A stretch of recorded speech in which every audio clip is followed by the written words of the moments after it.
Washington, D.C. is a place to learn all about our nation's colorful history, but a local 8th grader on a class trip got a lesson from a hero that he wasn't expecting, and he even gained a new friend out of it, too. You can read the entire story in today's Daily Herald. And joining us now from the Herald, Bert Constable, to tell us more about this story. So tell us about this 8th grader and this really meaningful experience. Well, his name is Rob Borland, and he was with the Thomas Middle School 8th grade, just a class trip to D.C. over Memorial Day weekend. And they had just left the World War II memorial, and he looked down and he saw a little pin on the pavement.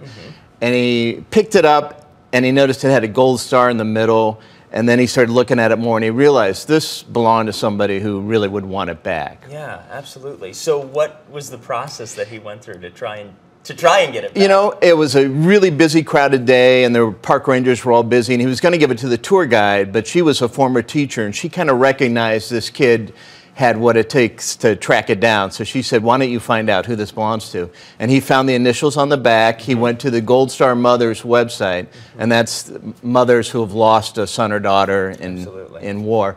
And so he found this woman, and it turns out her name is Georgie Krell, and she is a legendary volunteer with the Gold Star Mothers and other veterans groups. That's amazing. She's 87. So how does she feel about it, especially when they made a connection? Right. She was just so happy to find out that her pin, because it had been found, because it meant so much to her. Of course. But even more so, the other part of the story was her son. She's a Gold Star mother because her son, Bruce Wayne Carter, was killed in Vietnam in 1969.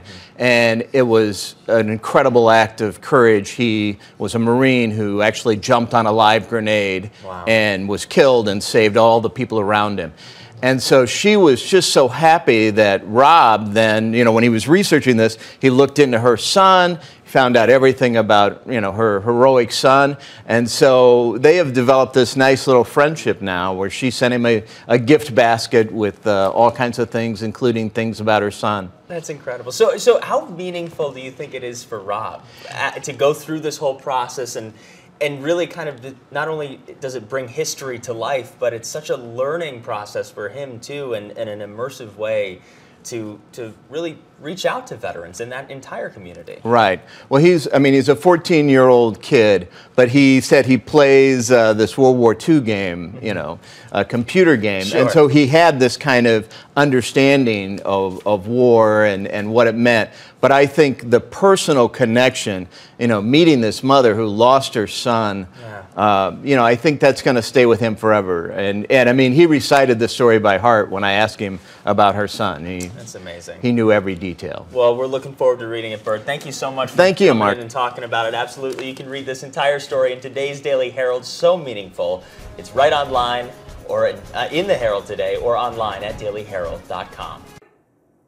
Hey, if you like that video, be sure to subscribe to our ABC7 Chicago YouTube channel.